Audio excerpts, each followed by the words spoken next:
जैसे कि रामदेव बाबा भी संत हैं, तो लोग उनको ऐसा बोलते हैं कि आप संत हो तो आप व्यापार क्यों कर रहे हो, व्यापार कर रहे हो, अपना फायदा कर रहे हो और ये ढोंग है। आप कमाद हमारे से बच्चे के नाम से वह सन्यासी धरे हैं। साधु बनते इसीलिए है कि अरे दबा के खाएंगे, और तुम देखना कई साधु ऐसा दबा के मोटा खाया है कस के हचक के।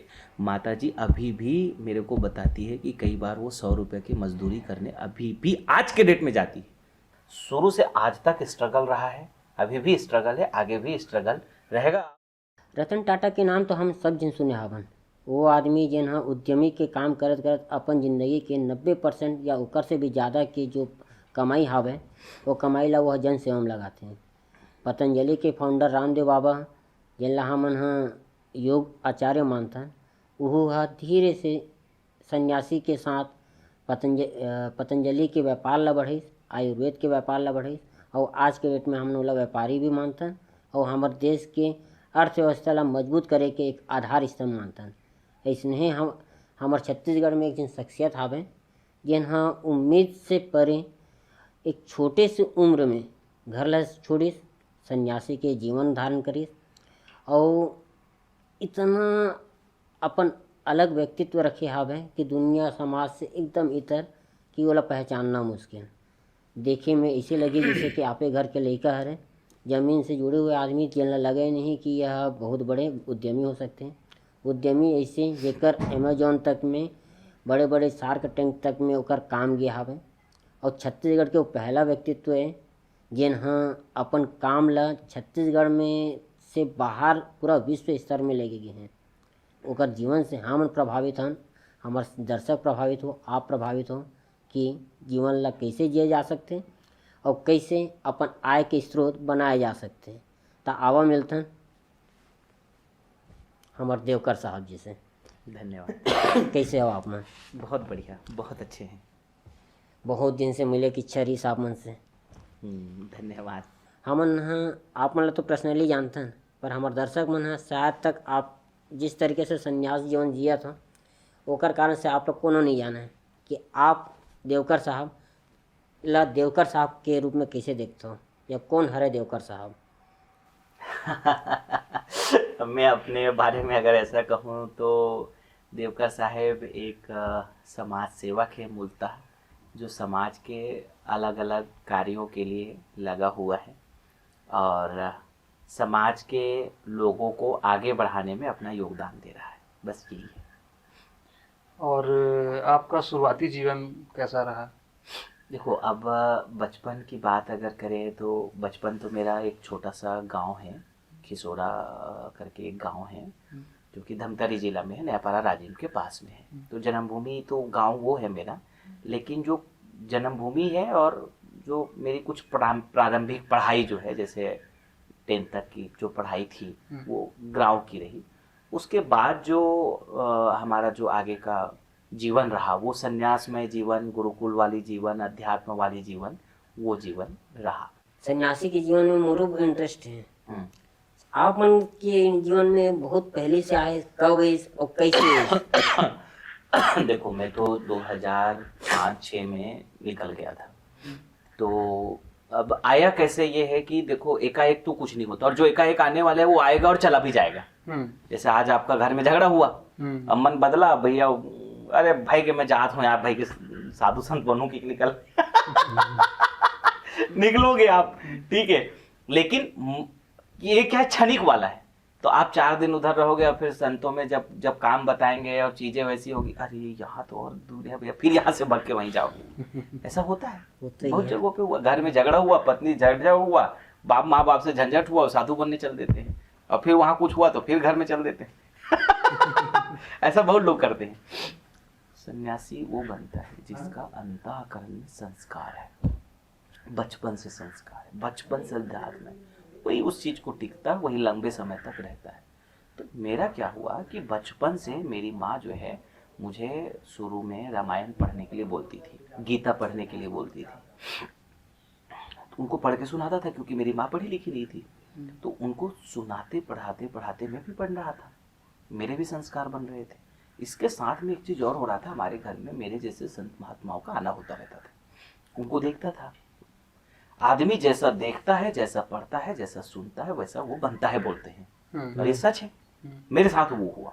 मैं जैसा पढ़ रहा था, जैसा देख रहा था, जैसा सुन रहा था, वो जीवन में हो रहा था। तो फिर अब इतना बचपन से ही चीजें चल रही थी, तो फिर वो जल्दी ही हो गया वो। तो फिर वो 15-16 साल में संन्यास के लिए हम निकल पड़े। तो संन्यास के निकलने के जैसे अब आप ही जो बताए हैं कि घर में लड़ाई हुआ उस वजह से आदमी निकलता है, हमारी ज़्यादातर हमारे जो हिंदू कल्चर में यहाँ पे आदमी में नहीं सन्यासी लिखते, कम उम्र के सन्यासी, और मन में यही रीते हैं कमायद हमारे से बच्चे के नाम से वह सन्यासी धरे हैं, या तो फिर ये सोचते कि पढ़े लिखे के नाम से। आप मन हाँ पढ़े लिखे के कैसे रहे हो बचपन में? पढ़ाई लिखाई में ऐसा था कि पूरे क्षेत्र का नंबर 1 स्टूडेंट था।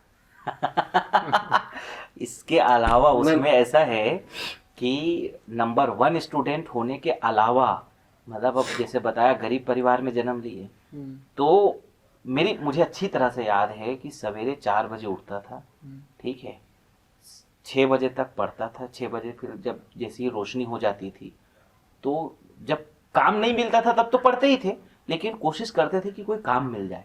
तो जैसे धान कटाई चल रहा है तो धान काटने चले जाना, धान कट गया तो भारा ढुलाने चले जाना। उस समय साधन बहुत अच्छे थे नहीं, थ्रेसर तो था ही नहीं उस समय।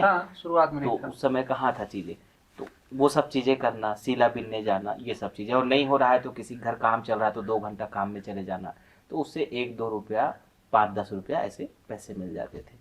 तो उससे आगे पुस्तक कपड़ा वपड़ा इत्यादि की व्यवस्था के लिए अब उस तरह से काम भी कर रहे हैं, समय काम में भी दे रहे हैं, और इधर पढ़ाई में भी नंबर 1 आमना है। तो अब आप सोचिए कि कितनी मेहनत।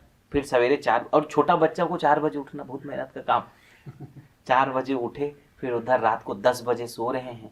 तो मतलब आप ऐसा समझ लीजिए कि सवेरे 4 बजे से लेकर के रात के 10 बजे तक उस समय मेहनत करते थे। आलस्यता तो छोड़ दो, जैसे आप बोल रहे हो, और बात सही है। बहुत सारे जो लोग हैं ना, वो साधु बनते इसीलिए है कि अरे दबा के खाएंगे, और तुम देखना कई साधु ऐसा दबा के मोटा खाया है, कस के हचक के। कुछ काम नहीं है करके। लेकिन मेरे को आप देख लो भैया, अभी मेरी वजन जो है अभी तो 68 किलो हो गया था, अभी फिर वापस 60 में हो गया है। क्यों? अभी तो मैं अभी थोड़ा देर पहले आप लोगों को बता रहा था मैं कि अभी पिछले 1.5 महीने से 3-4 घंटा सो रहा हूँ, वो बहुत बड़ी बात है। तो सन्यासी इतना मेहनत करता है, अच्छे वाले, और जो सभी तरह के हैं, खाने वाले भी हैं, धोंधा मल खाया है इतना। मतलब एक साधु आया था एक बार, यहीं आया था, कम से कम 20 रोटी खाता था, 20 रोटी और 1 थाली चावल, और उसके बाद फिर दोपहर में और मांगता था, भैया दोपहर में और क्या है खाने का। सवेरे खाया है, फिर दोपहर में, और सन्यासी बना है, साधु बना है, साधु कपड़ा पहना हुआ। तो हम वैसे वाले नहीं, हम अथाह मेहनत करने वाले हैं, और अथाह मेहनत करके लोगों के लिए करने वाले हैं। दिन रात एक करके समाज राष्ट्र के लिए काम करना, ये भी जन है। मैं इमा 2-3 बात मेंशन कर दूँ। धान लूथन ना, तो जो हल्का कईठन धान और बाज जाते हैं, जमीन में गिर जाते हैं, बोला सिला कहते हैं। और इसने बीन के ना हम यहाँ 1 बोरी हो जाए था, बोला बेचन, इसने वो करे हमें। दूसरी मेंशन करे बात यह है कि 8वीं में अपन पूरा डिस्ट्रिक्ट के टॉपर रही से, मतलब पढ़े लिखे में ठीक ठाक, वो अपन नहीं बता पाई, तो मैं सोचूं मैं बताऊँ भैया की तारीफ में। हमन मिले के कारण यही है, ताकि भैया अपन थोड़ा डिटेल में बताओ भैया। हम संत जीवन जीना है, ऐसा अचानक से कैसे आ गया? नहीं, अचानक नहीं, मैंने बताया ना कि भाई बचपन से संस्कार थे, बचपन से अध्यात्म वाली पुस्तकें पढ़ रहे थे, तो बचपन से आध्यात्मिक जीवन था, तो चीजों को हम समझते थे कि अध्यात्म कितना जरूरी है, इसलिए। और आज देखो कैसे हैं कि कबीर एक कहते हैं कि संत ना होते जगत में तो जल मरता संसार। आज अच्छे संतों की वजह ही है, जिसके कारण समाज को कहीं ना कहीं प्रेरणा मिल रही है। आज जितने लोग दारू नशा गुटखा पुड़िया दुनिया भर के, वो आध्यात्मिक लोग हैं, और उनके घर में संत का देन है। और जो लोग दुनिया भर के नशा दुर्व्यसन खूब जो है मांसाहार जीवन है, बिगड़ा हुआ जीवन है, उनके घर में कोई अध्यात्म कोई भक्ति सत्संग है ही नहीं। तो ये तो संत की बहुत बड़ी जरूरत है। तो और एक सवाल यही रही से कि ये जो बचपन की बात करते हो, हर आदमी के ना यदि कहे जाए तो गोल्डन पीरियड बचपन होते हैं। आप मतलब का लगता है कि मैं गोल्डन पीरियड मोर बचपन रही से, कि मैं भी जो संन्यास के जीवन धारण करूँ वो बेस्ट है? नहीं, देखिए सभी टाइम अपने अपने टाइम में सब अच्छा टाइम रहा मेरा। मुझे ऐसा लगता है कि तब मेरा बचपन था, तब मुझे बहुत अच्छे मौका मिले पढ़ाई करने का, मेहनत करने का। अगर वो मैं स्ट्रगल नहीं करता, वो मैं मेहनत नहीं करता, तो शायद यहाँ नहीं पहुँचता। तो मुझे ऐसा लगता है कि मेरा लगभग सभी टाइम गोल्डन टाइम रहा है, कोई टाइम मेरा जो है बेकार नहीं रहा है। हाँ, शुरू से आज तक स्ट्रगल रहा है, अभी भी स्ट्रगल है, आगे भी स्ट्रगल रहेगा। और आपको कुछ करना है तो ये स्ट्रगल होते रहेंगे, और कुछ नहीं करना है तो स्ट्रगल है ही नहीं। काहे के लिए? बढ़िया आराम से कमाइए खाइए। लेकिन आपके पास अगर विजन है तो आपको स्ट्रगल होगा, कितनी आप आगे बढ़ जाइए। भला आज मतलब एक तो आदमी खुद से काम कर रहा है और कहीं जॉब कर रहा है और उसमें जो इनकम है उसमें संतुष्ट हो जाता है। हम ऐसा नहीं है कि हम 10 लोगों को, 20 लोगों को, 50 लोगों को काम दे रहे हैं तो संतुष्ट हो गए। हमको उससे संतुष्टि नहीं है। हमारी संतुष्टि इस बात से है कि हम अपने जीवन से और क्या ज़्यादा कर सकते हैं। क्या हम 100 लोगों के लिए कर सकते हैं? क्या हम 1-8 लाख लोगों के लिए कर सकते हैं? क्या हम किसी दूसरे सेक्टर में जाकर के और भलाई कर सकते हैं? तो विजन बस इतना है। आज भी मैं मेहनत कर रहा हूँ, इसी बात के लिए मेहनत है कि यार हम समाज के लोगों के लिए और क्या कर सकते हैं। भाई अभी भी जो कर रहे हैं वो वही है, अपने पर्सनल जीवन के लिए क्या है चीज़ें। नहीं तो कहा जाता है, जैसे कि रामदेव बाबा भी संत हैं, उन लोगों को ऐसा बोलते हैं कि आप संत हो तो आप व्यापार क्यों कर रहे हो, व्यापार कर रहे हो, अपना फायदा कर रहे हो और ये ढोंग है। अपने लिए क्या कर रहा है बेचारा, वो हो या मैं हूँ? लोगों का ऐसा कहना है। इस नहीं, बारे में वो देखो, ईर्ष्यालु लोगों की कमी नहीं है भारत में। ईर्ष्यालु, बेवकूफ, नासमझ की कमी नहीं है। भाई आज वो आदमी या मैं अगर आज 1500 लोगों को रोजगार दे रहा हूँ तो उन लोगों को काम तो मिल रहा है, एक बात। और दूसरी बात ऐसा है कि अगर कोई, वो भी मान लीजिए स्वामी रामदेव की भी अगर आप बात कर रहे हैं, तो भी आज 2-4 लाख 5 लाख लोग काम कर रहे हैं। अपनी बुद्धि क्षमता से कितने लोगों को रोजगार दे रहा है, कोई छोटी मोटी बात है? अरे भाई मेरे को तो फायदा है यार, मैं आराम से खाऊंगा सोऊंगा। अगर मैं ये सब नहीं करूंगा तो आराम से खाऊंगा सोऊंगा, कोई टेंशन नहीं। मैं क्यों टेंशन लूँ तुम्हारी यार, 200 लोगों का, 1000 लोगों का, 500 लोगों का, 2 लाख लोगों का? मेरा भी मन करता है मैं आराम से ठाट से सोऊं। लेकिन संत परोपकारी होता है, हमेशा समाज, उसको कौन क्या कह रहा है उससे फर्क नहीं पड़ता। उसका विजन एक ही होता है कि उसको समाज की भलाई करना है। उसका जीवन समाज के निर्माण के लिए हुआ है। स्वामी विवेकानंद, चाहे रामदेव, चाहे देवकर साहब, चाहे संत साहब, सब मेहनत करते हैं। जो असली संत, अच्छे संत होते हैं, वो सब मेहनत करते हैं और उनका एक ही ध्येय होता है, एक ही विजन होता है कि समाज को सही राह पे लेके जाना है, समाज को सही प्रेरणाएं देना है, समाज को आगे बढ़ाना है, बस। इसके अलावा संत हमेशा प्रेरणा का काम करते हैं।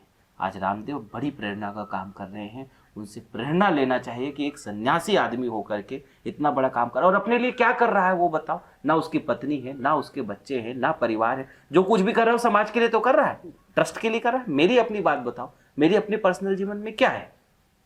मैं जो कुछ भी कर रहा हूँ वो समाज के लिए है, लोगों के लिए है। आश्रम भी बने हैं, तो यहाँ पे आज आप लोग आए, आप लोगों को हमने नाश्ता कराया। कोई भी आते हैं उनका नाश्ता भोजन, तुम बुढ़े हो जाओगे या तुम अभी रुकना चाहो तो यहाँ रुकने की व्यवस्था है, ठहरने की व्यवस्था है। गौशालाएं चल रही है, खेती हो रहा है तो उसमें लोगों को रोजगार मिल रहा है। चवन आयुर्वेदा चल रहा है तो उसमें लोगों को रोजगार मिल रहा है। तो ये तो इनका जीवन परोपकार के लिए ही होता है। उनका जो भी कार्य कर रहा है वो सब परोपकार के लिए, समाज के लिए। गौ सेवा हमने देखा आपको, आपकी गायें बड़ी प्यारी हैं, आपने बस आवाज लगाई और दौड़ी चली आई। ये लगाव कैसे बना? देखो, मुझे शुरू से ही गौ सेवा में बहुत इंटरेस्ट रहा है। घर में भी गाय रही हैं। अब तो दुर्भाग्य लोग हैं, लोगों के घर में अब गाय नहीं मिलेंगी। आने वाले दिनों में तो बिल्कुल और ख़त्म होने वाला है। तो मुझे गौ सेवा पे बहुत इंटरेस्ट है। देखिए कैसा है, भारत में गौ माता एक ऐसी हमारी देव है जिससे आप ऐसा समझ लीजिए, इतना एक कोई जानवर बोलो, कोई भी ऐसा जानवर मुझे बता दो जिनसे इतना कुछ मिलता हो। दूध, दही, घी, छाछ, पनीर, मक्खन, क्या नहीं मिल रहा है बताओ? इसके अलावा कुत्ता क्या देता है? भूखेगा और लेटिन कर देगा बस। उसका भी कोई यूज नहीं। जबकि गाय के गोबर का भी यूजेबल है। गाय का गोबर, उसके मूत्र, उसके शरीर के हर एक अंग समाज के लिए काम में आता है। इसीलिए उसको गौ माता कहा गया, इसीलिए उसका बहुत स्थान है। और इसीलिए आप देखोगे तो मैं जैसे ही गंगा बुलाता हूँ सारी गौ माता दौड़ के आ जाती है। और उनका हमसे प्रेम है, हमारा उनसे प्रेम है। ये चीज़ देखा ना तो मुला और गाँव के बचपन याद आवा। हमारे यहाँ ना हम हर गाय के नाम रखें, वो सब गाय मन के इसने नाम है, सब इसने आवा। और मुला पता नहीं बातचीत से लगा थे कि ना आप जैसे आदमी बोला ना राजनीति में आना चाहिए। आप मन कभी सोचे हो राजनीति में आएगी? मैं मोर पर्सनल इच्छा, मतलब पता नहीं बातचीत की इच्छा है। आप मन कभी इसे दिमाग में इसके यार राजनीति में आना चाहिए कि नहीं? नहीं देखिए, मैं इस पे ऐसा कहना चाहता हूँ कि समाज सेवा के लिए, राष्ट्र सेवा के लिए जहाँ मौका बनेगा, बात राजनीति की नहीं है, बात कोई संगठन, स्थितियाँ, परिस्थितियाँ जो भी निर्मित होगी जिससे लगेगा कि समाज का फायदा होने वाला है या उस मौका से समाज को ज़्यादा पहुँचाया जा सकता है, वो सब कुछ करने को तैयार हूँ। गलत कार्य नहीं करना है, लेकिन कोई भी ऐसा एक्टिविटी, चाहे वो पद हो या कोई राजनीति के किसी हिस्से से हो, अगर मौका बनता है और उस मौके से, जैसे आज योगी आदित्यनाथ पूरा उत्तर प्रदेश में काया पलट कर दिए, नरेंद्र मोदी इतने विजनरी आदमी है। अभी लक्षद्वीप के बारे में आप देखो, मालदीव की हालत खराब कर दिया लक्षद्वीप फोटो खिंचवा ली जाती खाली, लेकिन वो एक दिन में नहीं है। उसने जब भी प्रधानमंत्री पहले बने तो उसके 2-4 साल में उसके दिमाग में विजन था लक्षद्वीप, तब से वहाँ पे वो काम कर रहा था सारा, क्योंकि अगर आपको इतना बड़ा डेवलपमेंट करना है तो बहुत कुछ करना पड़ेगा ना, वहाँ पे एयरपोर्ट बनाना है, वहाँ पे सारा चीज़ें करनी, बहुत कुछ करना पड़ता है अगर आपको। फिर अब वो जानते थे कि मैं वहाँ जाऊँगा तो वहाँ पे ऐसा कुछ होने वाला है, तो उसकी प्रारंभिक तैयारियों में सालों साल लग जाते हैं, फिर आप इतना बड़ा डेवलपमेंट करते हो। इतना बड़ा विजन था उसके पास, सोचिए। क्योंकि ऐसे जब लोग आते हैं जिनके पास विजन होता है एक, और जब वो किसी उसमें आकर्षण, आप उनके जीवन को अगर आप देखो तो संत जैसा जीवन है, परिवार को पर्सनल लाभ पहुंचाने पे नहीं, समाज को लाभ पहुंचाने में।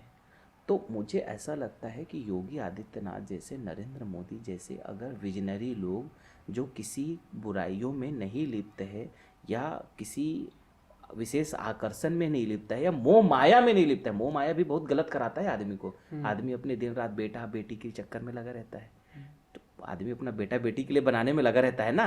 तो ऐसे जब लोग आते हैं तो वो लोगों को फिर उनके बेटा बेटी परिवार समाज ही होता है, तो उनका एक ही ध्येय रहता है समाज के लिए करना। तो मुझे लगता है ऐसे लोगों को मौका मिलना चाहिए, और मुझे अगर ऐसा कुछ मौका मिलता है, बनता है, तो फिर अच्छा काम कर ही रहे हैं और अच्छा करेंगे। लेकिन अब वो मौका बनाने के लिए अब संगठन है, लोग हैं, अब उनको सोचना होगा कि यार ऐसे लोगों को लाएं, ढूंढे, ये उनकी भी जिम्मेदारी है। हम तो चाह रहे हैं, लेकिन अब उनकी भी जिम्मेदारी है कि वो लोग ऐसे लोगों को मौका बनाए देवे। मोर दिमाग में ये सवाल सिर्फ यही नाम से आ रही है, योगी और मोदी के नाम से। जैसे कि अभी योगी बालकनाथ हवे राजस्थान में, या बहुत सारे और साधु संत मन हवे जेकर मन ला देख के लगते कि अब समझ आते ना कि ओकर भाई बहनी मन भी उतना ऊंचा पद में नहीं गिस। अब मुख्यमंत्री रहते हुए अपन भाई के बहन के कोई मतलब यह नहीं है। जो सन्यासी वाला जीवन है, यही जीवन है हमारे देश ला आगे बढ़ा सकते हैं। आज भी आप देखो, अब ठीक है वो लोगों का भी अगर आप मेरे बारे में और पूछते तो, लेकिन आज भी मेरे माता पिता, आपको यकीन से बता रहा हूँ, अभी भी मेरे पिताजी गांव में टेलर का काम अपने घर का थोड़ा सा अपने घर परिवार के लिए वो करते हैं। माताजी अभी भी मेरे को बताती है कि कई बार वो 100 रुपये की मजदूरी करने अभी भी आज के डेट में जाती है। अभी भी सब 120-130 रुपये गाँव में मजदूरी है, 150 के आसपास मैक्सिमम। अब 150 अभी नहीं पहुंचा है उधर, 150 यहाँ है अभी। वहाँ भी अपने गांव दूर है, वहाँ 150 नहीं पहुंचा है, 120-130 रुपये में आज भी मेरी माँ मजदूरी करने चली जाती है। तो मुझे ऐसा लगता ये मतलब जो हमारी परंपरा है देश की, हमारे संतों की जो परंपरा है, उसमें ये चीज़ें हैं कि उनका जीवन जो है वो सामाजिक जीवन है, वो उसको पर्सनल व्यक्तिगत परिवार के फायदा पहुँचाने के हिसाब से नहीं होता। मोर मन में एक सवाल उठता था भाई, अपन है ये हम तो आपके काम ना देखते छापन, पर मैं हाँ आपके ये चैनल के माध्यम से जनता तक आवाज़ बताना या पहुंचाना चाहता हूँ कि आप मन है जो ये जन सेवा काम करत हो, एक कैसे थोड़ा डिटेल में जानना चाहता हूँ। देखो जनता के लिए कैसा है, एक तो जो सर्वप्रथम कैसा है ना कि अभी वर्तमान में मैं अपने माध्यम से आयुर्वेद का एक बहुत बड़ा काम कर रहा हूँ, ठीक है। उसमें एम्प्लॉयमेंट डायरेक्टली जो इनडायरेक्टली मिल रहा है बहुत बड़ा है, क्योंकि आज के डेट पे सबसे ज्यादा अगर युवाओं का एक बड़ा अगर समस्या पूछो क्या है, बेरोजगारी। युवा बेचारा घूम रहा है, अब उसके पास में ना काम है, ना उसको काम देने वाले लोग मिल रहे हैं, उस चक्कर में काम नहीं करके दारू पी करके घूम रहा है। तो अगर मेरे से पर्सनल बोलो तो आज के डेट पे टोटल चवन आयुर्वेद से डायरेक्टली इनडायरेक्टली कम से कम 1-8 हज़ार लोगों को एम्प्लॉयमेंट मिल रहा है। ये एक सबसे बड़ा काम हो गया पहला समाज के लिए। दूसरा समाज का इसी से दूसरा एक और बेनिफिट है कि आज चवन आयुर्वेद से अभी तक 2 लाख से अधिक लोगों के हमने प्रॉब्लम्स को ठीक किए। क्या प्रॉब्लम? जैसे अब किसी को पाइल्स का प्रॉब्लम है, ठीक है, पाइल्स यानी कि बवासीर बोलते हैं छत्तीसगढ़ी में, और क्या बोलते हैं मुझे मालूम, बवासीर बोलते हैं, बवासीर बोलते हैं। बवासीर का सामान्य जो ट्रीटमेंट है, अभी किसी हॉस्पिटल में जाओ तो वो एक ही बात बोल देते हैं, ऑपरेशन कराओ। 30, 40, 50 हजार ऑपरेशन का खर्चा है, तकलीफ अलग से है, ठीक है। हम चवन आयुर्वेद में आज हजारों लोगों का ऑपरेशन होने से बच गए लोग या रुक गए हमारी औषधि से। पाइल हरी हमारी चवन आयुर्वेद की बहुत अच्छी औषधि है। कब्ज हरी, पाइल हरी लेने से राहत मिल जाता है 7-8 दिनों में ही, ऑपरेशन की जरूरत ही नहीं पड़ती। अब आप सोचिए इससे समाज को फायदा हुआ कि नहीं हुआ? डेफिनेटली है नहीं? तो पहला फायदा बताया कि एम्प्लॉयमेंट जो इतने लोगों को मिल रहा है वो अलग हो गया। जो आप बोल रहे हैं कि समाज को क्या फायदा हो रहा है मेरे से, तो एक दूसरा फायदा हो रहा है। इसी तरह से और अलग अलग रोग हैं, चाहे वो शुगर हो, चाहे वो मोटापा हो, चाहे वो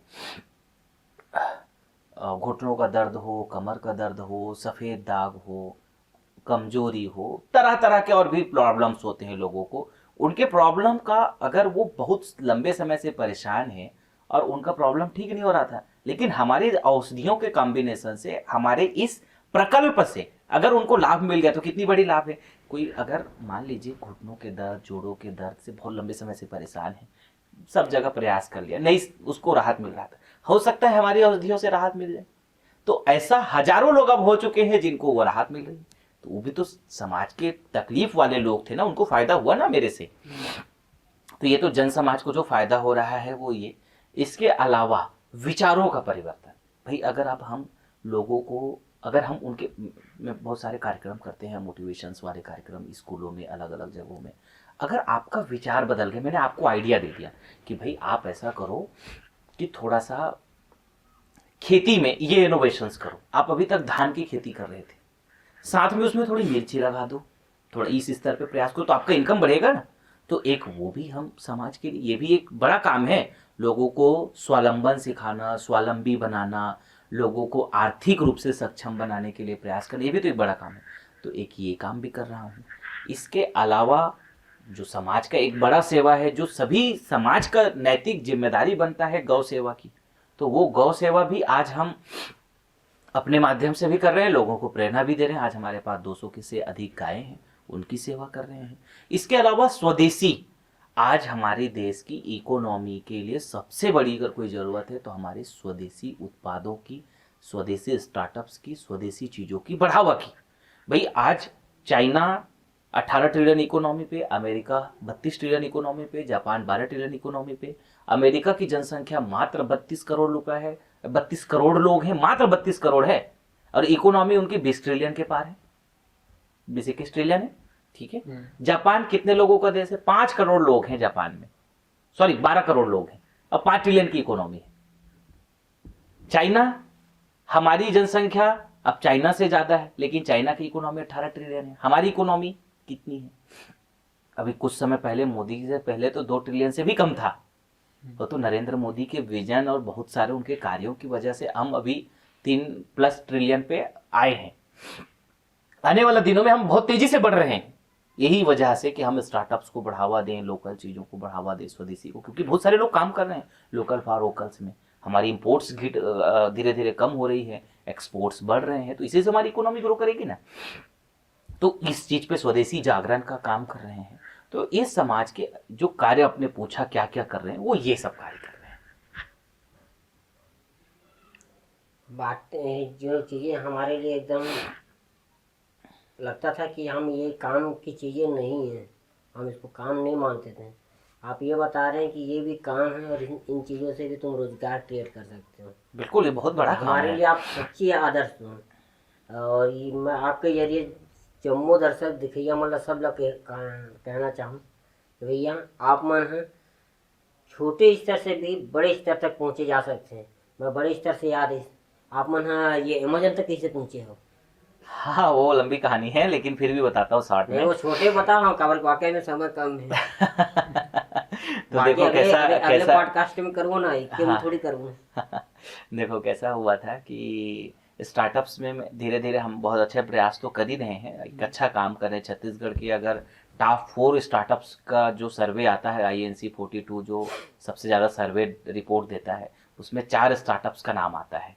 उन 4 स्टार्टअप में एक स्टार्टअप हमारा है, श्री चवन आयुर्वेदा का। ये बहुत बड़ी हमारी क्या बोलते हैं उसको, उपलब्धि है। ये बहुत बड़ी बात है मेरे लिए तो उपलब्धि है, और छत्तीसगढ़ के लिए बहुत बड़ी बात अरे है। हमारे छत्तीसगढ़ के लिए क्या, हमारे छत्तीसगढ़ के एक जन छोटे मतलब लड़का, हाँ यार टॉप में गए हैं हमारे मन जैसे कंटिन्यू सर। हाँ, तो फिर कैसा हुआ कि वो सबके साथ में उनको पता चला होगा कि भाई एक जमीन से जुड़ा हुआ आदमी, गांव गरीब मजदूर परिवार से व्यक्ति स्टार्टअप में इस तरह से काम कर रहा है, उनको कैसे पता चला होगा। तो उन्होंने बहुत सारे साल भर तक इंटरव्यूज हुए, बहुत राउंड्स में इंटरव्यू हुए, जिसमें करीब 2000 से अधिक एंटरप्रेन्योर्स का इंटरव्यूज लिए गया। उसमें से टोटल 20 सेलेक्ट हुए। उन 20 में से फिर फाइनल राउंड में 10 सेलेक्ट हुए। उन 10 में से एक मैं था। और उसमें उस वेब सीरीज जो आई मिशन स्टार्ट अप करके, एक यूनिक वेब सीरीज है, अलग लेवल की वेब सीरीज है। अभी तक फंडिंग सीरीज देखी गई थी, वहां पे थोड़ी अलग टाइप का सीरीज दिखाया गया है। उसके अंदर एक एक फाउंडर्स को अलग अलग तरीके की एक्टिविटी वहां पे देखने को मिली गई। उसमें जैसे मेरे बारे में उसमें है कि भाई कैसे आपको रिजेक्शंस को आप वो करते हैं, आप आयुर्वेद से रिलेट करते हैं तो कैसे आपको लोग इग्नोर करेंगे, तब आपका रिएक्शन कैसा होगा, लोग आपको पैसा नहीं देना चाहेंगे तो आपका रिएक्शंस कैसे होगा, आपके एटीट्यूड बिहेवियर्स कैसे होंगे, वो सब कुछ उसमें देखने को मिलेगा। अगर आप लोग देखेंगे उसमें तो ये सारी चीजें उसके अंदर देखने को मिलेगी।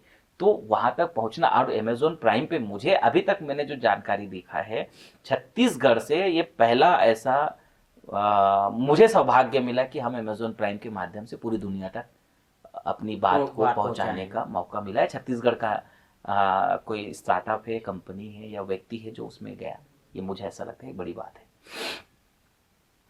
इसके अलावा जो स्टॉक में भी और भी बड़े बड़े मंच में यूवर स्टोरी जो स्टार्टअप्स का सबसे बड़ी मीडिया है, उसने भी हमारी स्टोरी कवर की है। यूवर स्टोरी ने हमारी स्टोरी बहुत अच्छी कवर की है। यूवर स्टोरी, जो स्टॉक, मिशन स्टार्ट, ये सब बहुत सारी मैं ऐसा मानता हूँ छत्तीसगढ़ के स्टार्टअप में जिनकी कहानियों में सब विशेष रूप से तो एक अपना है। आपको अपने बारे में ऐसा क्या खासियत लगता है कि जो आप लोगों को बोलना चाहोगे कि आप भी इस चीज़ को फॉलो करो? देखो, मेरे बारे में बस यही है कि मैं तो बस इतना जानता हूँ कि मैंने अपने जीवन पे मेहनत बहुत की है, धैर्य बहुत रखा है, संघर्ष बहुत किया है, तकलीफ़ें बहुत उठाई है, परेशानियाँ बहुत उठाई है। हर जगह पे अलग अलग लेवल पे बहुत परेशानियाँ आई हैं। उन सारी परेशानियों में भी अपना आत्मविश्वास नहीं खोया, अपना मूलतः स्वभाव नहीं खोया, अपने अंदर बुराइयाँ आने नहीं दी, अपने धैर्य को बना के रखा, अपनी मेहनत कंटिन्यूसली जारी रखा। हर तरह की स्थिति आई, ऊपर नीचे बहुत तरह के प्रॉब्लम्स आए, लेकिन फिर भी अपने आप को मजबूती से टिका के रखा। तो मैं तो बस यही कहूँगा कि व्यक्ति को किसी भी स्थिति और परिस्थिति में अपने आप को मजबूती से टिका के रखना चाहिए। पॉडकास्ट को बस ख़त्म करने की तरफ चलना चाहिए। एक अंतिम सवाल ये, आपका अभी तक का इतने सालों के जो जीवन है, इसके बाद भी कुछ तो लगता होगा कि यार ये सपना भी अधूरा है। आपके ऐसे कौन कौन से सपने जो अभी भी पूरे करने हैं या हैं भी कि नहीं है? मेरा सपना बहुत बड़ा है। क्या क्या सपना? बहुत बड़े सपने हैं मेरा। देखो, अब जैसे छत्तीसगढ़ में हो तो छत्तीसगढ़ के लिए मेरा सपना है, छत्तीसगढ़ के लिए मेरी सपना है कि छत्तीसगढ़ गुजरात जैसा आगे बढ़े। अगर मेरी बस चले तो मैं यहाँ पे हज़ारों उद्योग लगवाऊँ और यहाँ के जो लोग हैं सभी आर्थिक रूप से सक्षम बने। ये मेरी एक बहुत बड़ी सपना है छत्तीसगढ़ को लेकर के, और उस पर मैं काम करना चाहता हूँ। लेकिन अब ठीक है, आगे कोई मौका बनेगा, प्रयास बनेगा। ठीक है, एक तो वो सपने हैं जो यहाँ के लिए है। इसके अलावा जो सपना है कि हम पूरे भारत में लाखों लोगों को कैसे और रोजगार दे सकते हैं, उस दिशा पे सपना है। इसके अलावा भारत की इकोनॉमी को बड़ा करने के लिए मेरा जो भी आगे का जीवन है उसको लगाना है उस पर कि हम कैसे बड़ा कर सकते हैं। सोच तो है, अब वो सोच बताने चलूंगा तो फिर बहुत सारी बातें आ जाएंगी, नई बातें आ जाएंगी, आपका ब्रॉडकास्ट बहुत बड़ा हो जाएगा। लेकिन सपना वो है कि देश की इकोनॉमी को बड़ा करने में अपना योगदान देना है। नहीं तो ये जो सपना है और कैसे इम्प्लीमेंट वाला जो प्रोसीजर, वो कर सेकंड पॉडकास्ट करबो, वो कर चर्चा आराम से करबो। आदमी पूछिए ना कि हाँ वो का करना चाहते हो, का तरीका बता, स्टेप बता के ही तब हाँ तो बताऊं वो तरीका तब- भी पूरा तब बताओ। बताऊं, फिर एक एक तरीका बताऊं कैसे नहीं, इकोनॉमी जो बढ़ी, हमला पता कैसे है, हमला छत्तीसगढ़ पता है में। जनता बाद में बताबो हमनी का। ठीक है। संगवारी हो, बातचीत के जो दौर है ना बहुत लंबा है, काबर के जीवन बहुत लंबा बीत चुके हैं, और ओला 10 मिनट में, आधा घंटा में, 1 घंटा में समेटना बहुत मुश्किल काम है। अगर आप मतलब और देखना हो या आगे जानना हो तो कमेंट करूँ, बताऊँ, तो बिल्कुल अगला बार कोशिश करूँ। और बहुत मुश्किल में, बहुत बिजी शेड्यूल से समय निकाल के हम मतलब समय दीस ते कर तबियत खराब है, हमन के नहीं भी आज देर लगी तब दे हावे, ओकर में बहुत बहुत धन्यवाद आपन के, सच्ची बहुत बहुत धन्यवाद। बड़े भैया हमन साहब बोलथन, बड़े वैसे ना पर्सनली भैया ही बोलथन, तो बहुत बहुत धन्यवाद बड़े भैया। दर्शक को आप मतलब दोबारा एक बात कहा था कि जो हमारे ये सन्यासी बाबा या उद्यमी कहे जाए, उद्यमी बाबा जो भी कह लो आप, सन्यासी उद्यमी बाबा, बात दो ठन बड़े शानदार की कि धैर्य और साहस दोनों की जरूरत होते हैं, और समाज के लिए यदि कुछ करना है तो धैर्य सबसे बड़े चीज़ होते हैं, और जो छोटे छोटे काम होते हैं वही छोटे काम ला बड़े लेवल में ले जाके करबो तब बहुत बड़े दिखते वो काम है। तो ऐसने ही गोड बात और ऐसने जीवन ला प्रभावित करे वाला बातचीत के साथ हमन और मिलबो, तब तक के लिए राम राम, जय जोहार, धन्यवाद।